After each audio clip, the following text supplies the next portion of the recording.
Let me ask you something uncomfortable. What if the reason you're exhausted isn't because you're failing, but because you're obeying? Most people never consider this. They assume exhaustion is a badge of honor. They assume struggle means progress. They assume pain is proof they're getting closer. But tonight, I want you to hold a darker thought in your mind. What if the system rewards placement, not effort? What if the game was never about how hard you push, but about where you're standing when you push? Pause there. Because if that's true, everything you've been taught collapses. You were trained to believe the world is fair eventually. That time evens things out. That hard work has a memory. That sacrifice accumulates interest. Yet look around, not in theory, in reality. Look at the man who wakes up before sunrise, commutes for hours, works until his spine aches, collapses into sleep, and repeats this ritual for decades. Now look at another man, quiet, distant, almost invisible, whose money multiplies while he's asleep. Same planet, same 24 hours, radically different outcomes. And here's the unsettling part. The second man isn't necessarily smarter. He isn't morally superior. He doesn't burn himself out. He's just positioned differently. Most people think money follows effort. That's comforting, because it means the system is moral. But systems are not moral. They are mechanical. And mechanical systems don't care how much you want something. They only respond to leverage. Think of gravity. Gravity doesn't reward the man who jumps harder. It rewards the man who stands on higher ground. Yet millions spend their lives jumping. This is where Machiavelli enters the room. Not as a villain, but as a surgeon. He doesn't insult you with optimism. He doesn't comfort you with fairness. He asks a single ruthless question: who is upstream and who is downstream? Because downstream effort looks heroic, and upstream control looks lazy, but control always wins. Here's the trap you were placed in early. You were taught that rules exist to protect you, that if you follow them long enough, they will lift you. But rules are rarely designed for climbers. They are designed for flow, to keep energy moving in predictable directions. The man at the bottom of the waterfall believes the water is scarce. He cups his hands. He fights others for droplets.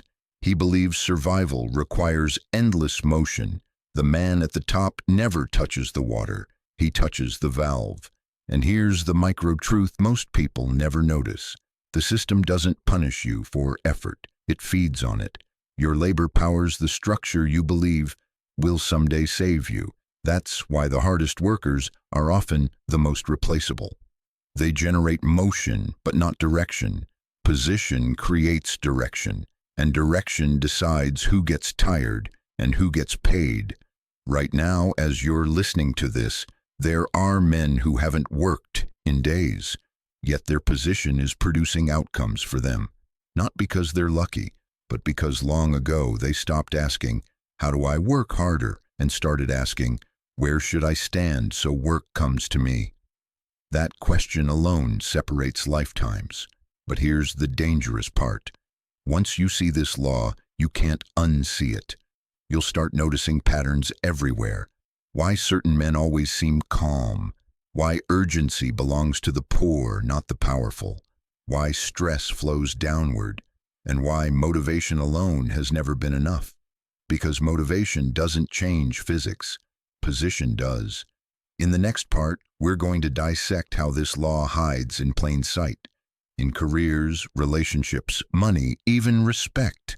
And why the system desperately needs you not to notice it.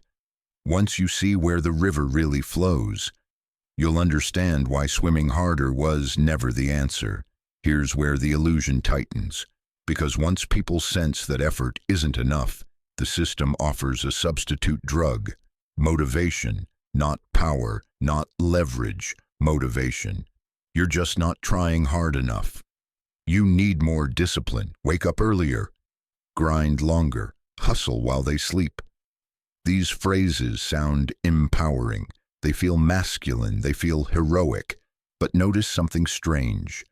The men who repeat these slogans the loudest are almost never the ones benefiting most from the system.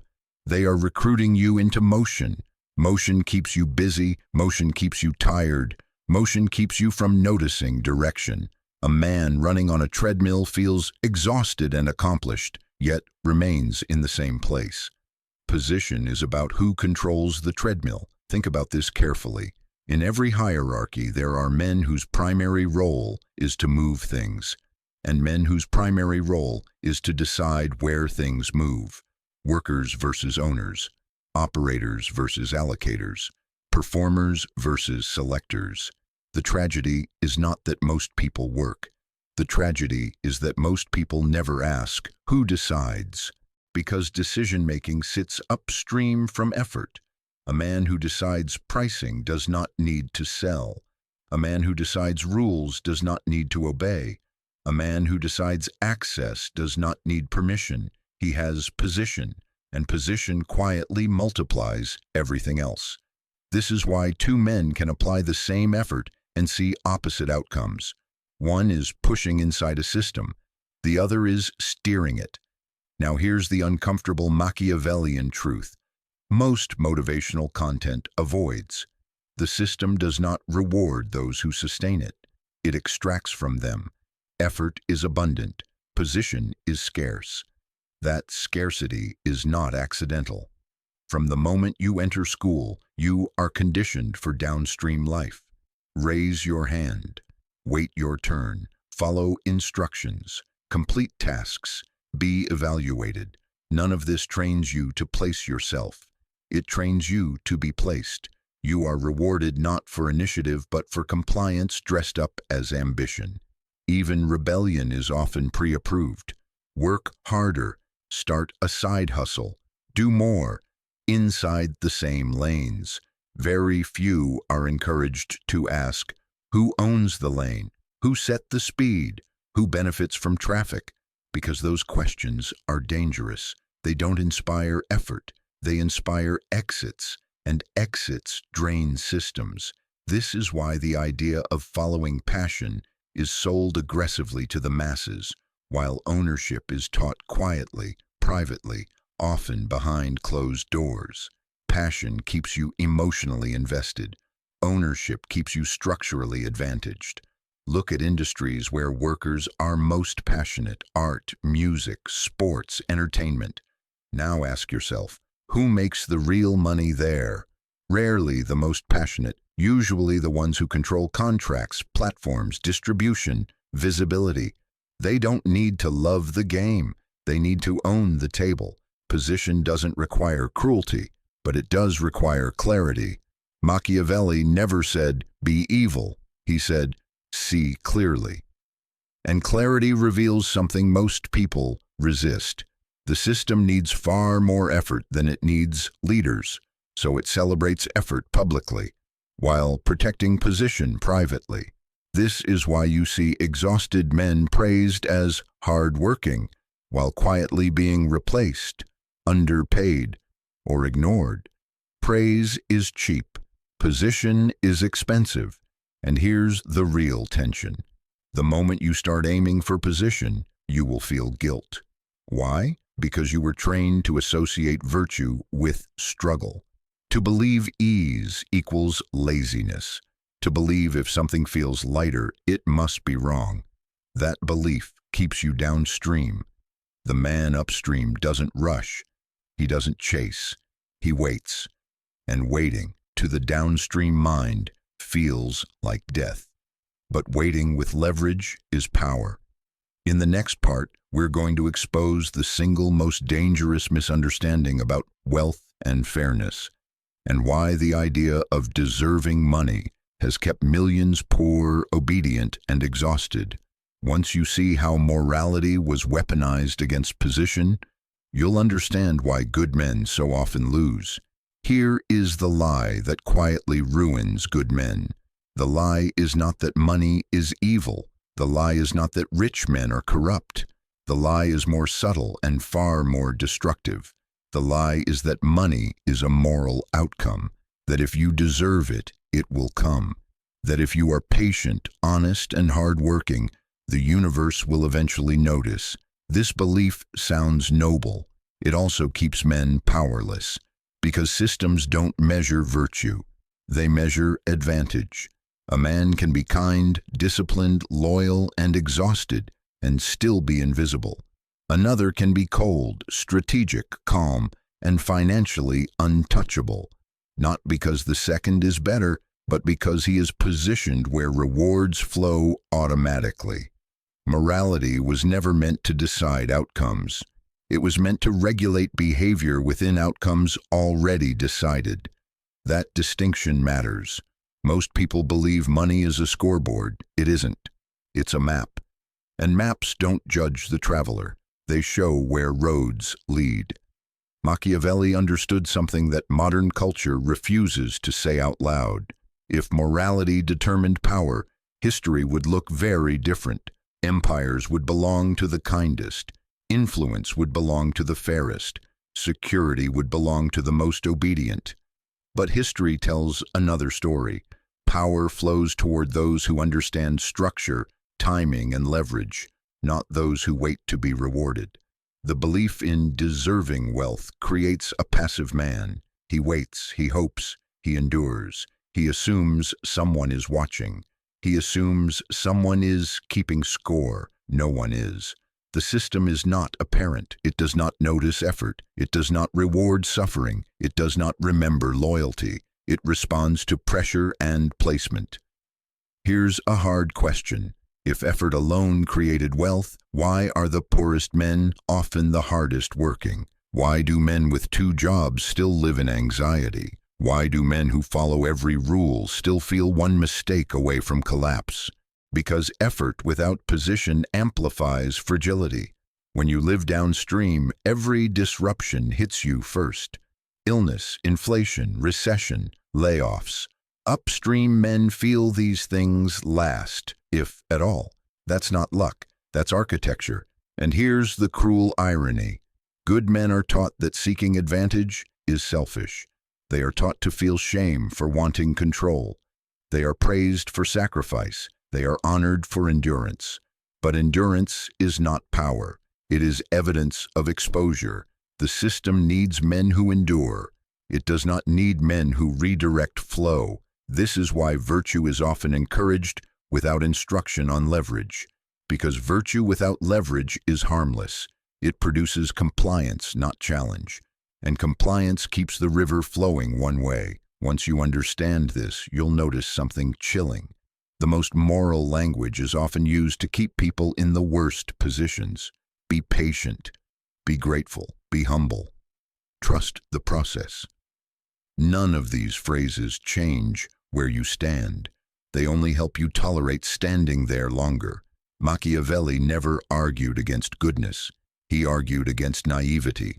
He knew that a man who refuses to understand power does not remain pure. He becomes useful to those who do. And here is the turning point most people avoid. The moment you stop asking, "What do I deserve?" and start asking, "What do I control?" your life begins to reorganize, not morally, structurally. In the next part, we're going to dismantle the most seductive trap of all, the myth of hard work as a path to freedom. Because hard work doesn't free you, it locks you in, unless you know exactly when to stop. And most men never do. Hard work feels virtuous. That's why it's dangerous. It gives you the sensation of progress without the guarantee of escape. Most men are taught a simple equation early. Work harder implies move forward. Stay disciplined, arrow rise. Endure longer, arrow win. But here's the fracture in that equation. Hard work multiplies whatever position you're already in.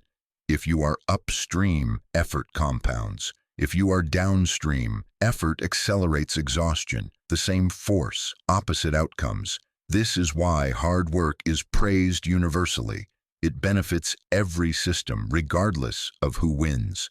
A machine does not care who turns the crank.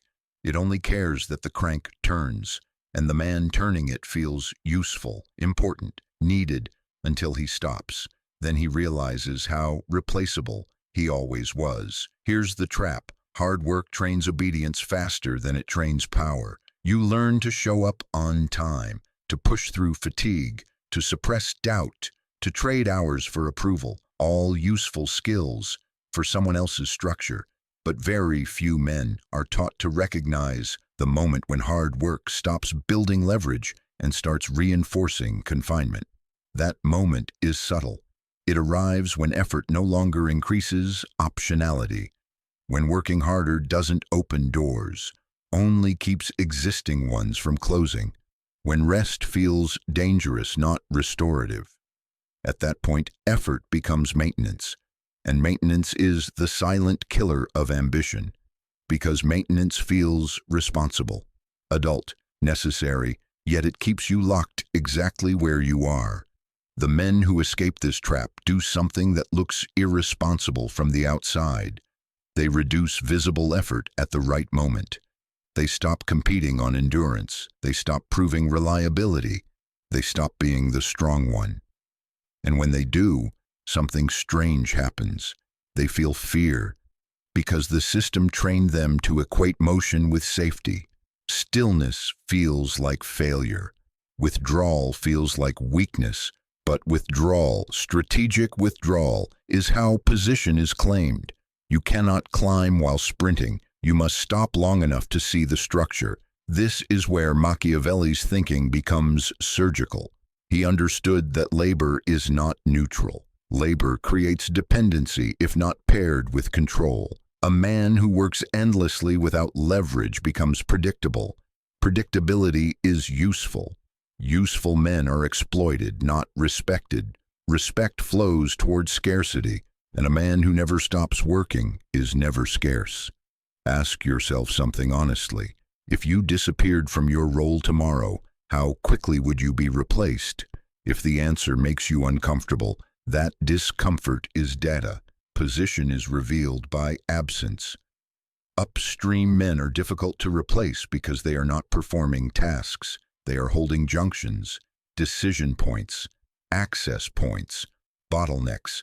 Downstream men are defined by output. The system praises output loudly because it needs it desperately, but it protects bottlenecks quietly because they are power. This is why grind culture is pushed hardest on those least likely to benefit from it. It keeps them busy, focused inward, too tired to look up. The tragedy is not that men work hard. It's that they work hard too long. They never exit the role of producer to become allocator. They never pause to ask, what happens if I stop? Who depends on this? Where does the value actually pool? Because those questions threaten identity. If your worth comes from effort, letting go feels like death. But here's the truth few admit. The richest men are not the hardest workers. They are the hardest to dislodge. Their effort is selective, timed, leveraged. They don't work to survive. They work to reposition. And once repositioned, they let structure do the heavy lifting. In the next part, we're going to expose how visibility itself becomes a trap. Why the men everyone sees struggling are rarely the ones winning. Because power prefers the shadows, and wealth grows fastest when no one is watching. Here is something that feels backward, but explains everything. The men with the most power are often the least visible. Visibility feels like success. Attention feels like influence. Being seen feels like moving up. That assumption has destroyed more men than failure ever did, because visibility is usually downstream. The system shines light on effort, not control. Noise, not leverage. Performance, not ownership. That's why the loudest men are rarely the richest, and the richest men are rarely loud. Think about it. Who is more visible, the man arguing online about money, or the man quietly deciding where capital flows? Who is more exposed, the man chasing followers, or the man owning the platform they perform on? Visibility creates accountability without authority. You are seen, judged, evaluated, but you do not decide. An evaluation is not power, it is supervision. This is why many ambitious men confuse attention with progress. They build audiences, they build reputations, they build personal brands, yet remain structurally weak, because attention does not control outcomes. It only reacts to them. Power reacts last. Machiavelli warned that the most dangerous position is the one that attracts admiration without insulation. Applause creates expectations. Expectations create pressure. Pressure creates exposure. And exposure is the tax paid by those without leverage. Notice who is constantly proving themselves, who must always perform, who must always reassure. That is not the posture of power. That is the posture of dependency. Upstream men do not explain themselves. They do not justify. They do not narrate effort. They operate through quiet constraint. Their absence causes disruption. Their silence moves markets. Their decisions ripple outward without announcement. And here is the psychological trap most men fall into. They chase visibility because it feels like validation. Validation feels like progress. Progress feels like safety, but safety comes from position, not praise. The system loves visible men because visible men are predictable. They are emotionally invested in approval. They are easy to influence. Invisible men are harder to control. This is why true power often looks boring, slow, unimpressive. No motivational quotes, no viral clips, no dramatic suffering, just quiet accumulation of leverage, ownership, access, timing.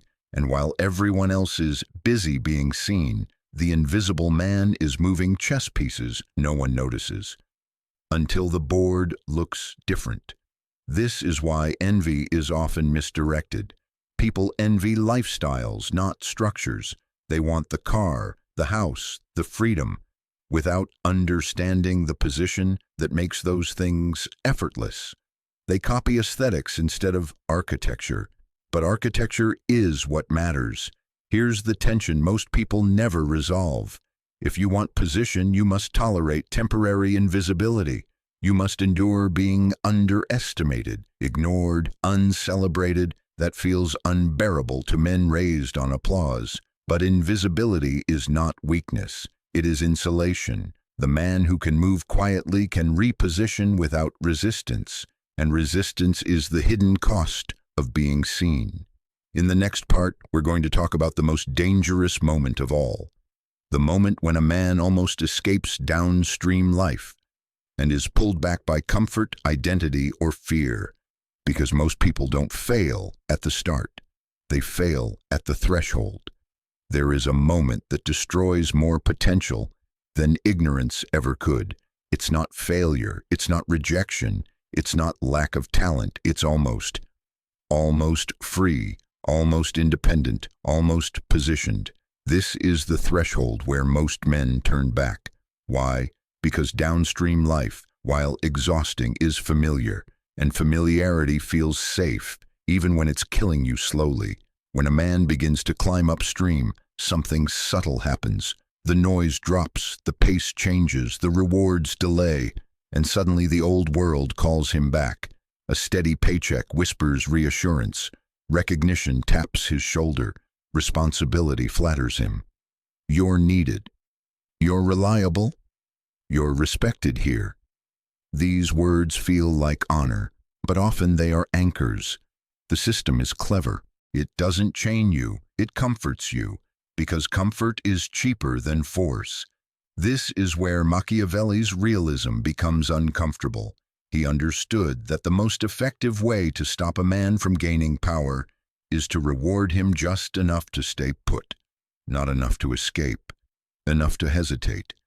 This is the danger zone. When effort has brought you security, but not sovereignty, you are no longer desperate, but you are not free. And that middle state is intoxicating. You start defending the very structure that limits you. You rationalize delay. You postpone risk. You tell yourself you'll move later, when things are calmer, when you're more prepared. Later rarely comes, because the longer you stay comfortable downstream, the harder it becomes to leave. Your identity fuses with your role. Your obligations multiply. Your tolerance for uncertainty shrinks. You begin to confuse stability with position. They are not the same. Stability can exist anywhere in the river.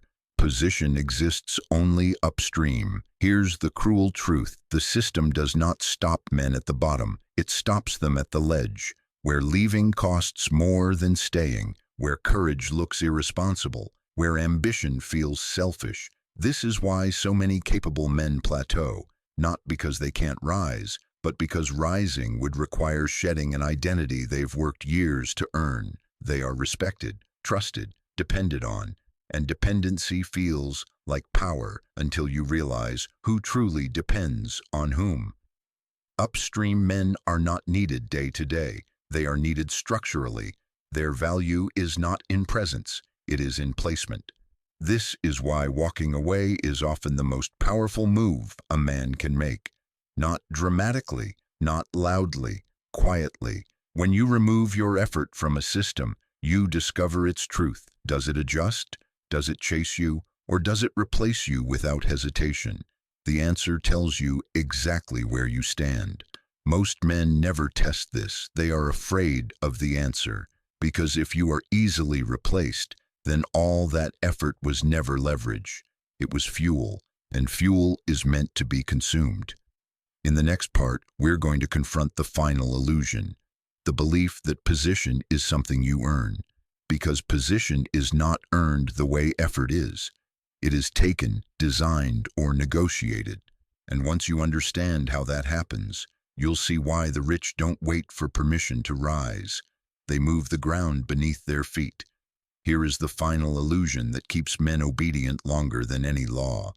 The belief that position is earned by patience, that if you wait your turn, if you prove yourself long enough, if you demonstrate loyalty and competence, someone will eventually grant you leverage. That belief is fatal, because position is not a reward, it is a negotiation. And negotiations are not won by endurance. They are won by scarcity, timing, and alternatives. The system does not promote men into power. It selects men who already occupy a strategic junction. This is why so many capable men feel overqualified but overlooked. They are impressive performers, but they do not control outcomes. And performance does not threaten structure. Control does. Machiavelli understood this centuries ago. He observed that rulers did not rise by waiting. They rose by creating conditions where others needed them. They controlled something essential: access, stability, coordination, legitimacy. And once others depended on that control, authority followed naturally. Here's the uncomfortable shift you must make to understand this. Stop asking, "How do I become valuable?" Start asking, "What becomes unstable if I move?" Value is abstract. Instability is real. When a man's presence or absence changes outcomes, he has leverage. This is why upstream men don't seek approval. They design dependency, not emotional dependency, structural dependency. They place themselves at intersections where flows must pass through them: money, information, distribution, decision-making. They don't ask to be chosen. They make themselves unavoidable. This is the difference between merit and position. Merit hopes to be noticed. Position forces recognition. And here is the part most people resist. Claiming position often looks rude, premature, or arrogant from the outside. You will be told you're skipping steps, that you haven't paid your dues, that you're moving too fast. Those phrases are not guidance. They are defenses. They protect existing hierarchies from disruption, because hierarchies are comfortable for those already inside them. The system prefers men who wait. Waiting is predictable. Waiting preserves order. But position is created by men who move before permission is granted. They don't break rules recklessly. They step into gaps quietly. They notice where decisions are made without accountability, where effort pools without ownership. where risk is carried by one group and rewards by another. Then they reposition. Not with drama, with calculation. This is why networking often fails ambitious men. They mistake proximity for position. Being close to power is not power. Serving power is not power. Being liked by power is not power. Power is having something others need and cannot easily replace.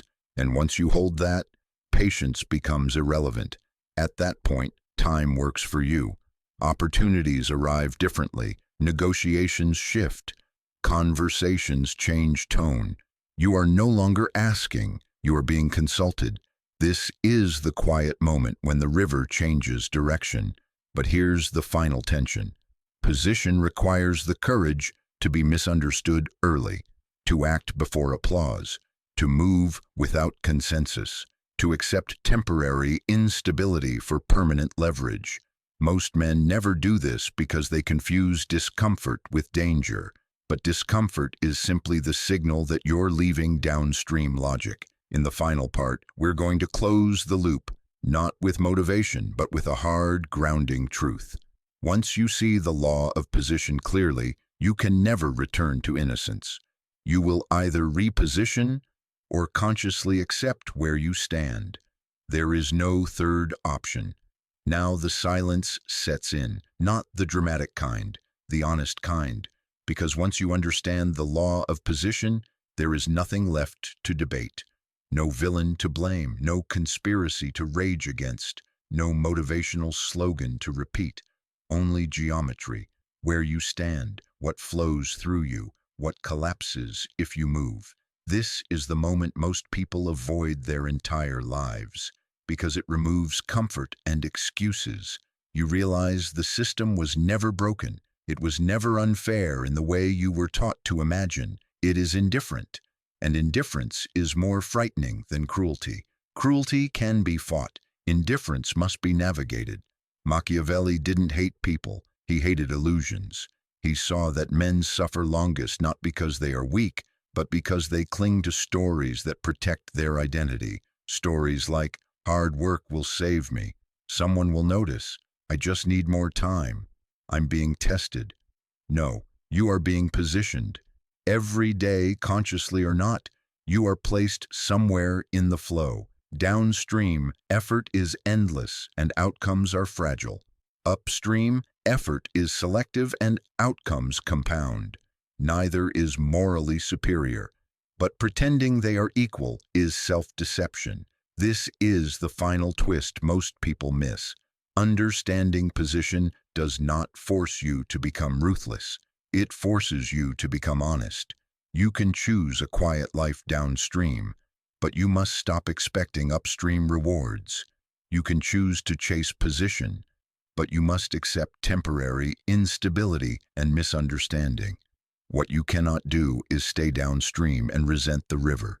Once you see this, envy dissolves, anger fades, comparison loses power.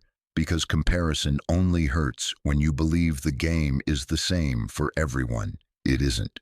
The rich are not playing a faster version of your game. They are playing a different one. And now you see the board. This is not a call to hustle harder. It is a call to look up, to ask uncomfortable questions, to notice where decisions are made, to trace where value pools without noise, to stop swimming and decide consciously where you want to stand, because position does not announce itself. It waits, and once claimed, it changes everything quietly. That is why the rich get richer, not because they work harder, not because they are better, but because long ago they stopped fighting the river and moved upstream. Disclaimer: this video was created with the assistance of artificial intelligence, AI. AI tools were used for script writing, voice generation, and slash or visual elements to enhance storytelling, clarity, and production quality. All ideas, themes, and editorial direction are original and curated for educational and motivational purposes. This content does not represent real persons, events, or financial advice. Viewer discretion and independent judgment are advised.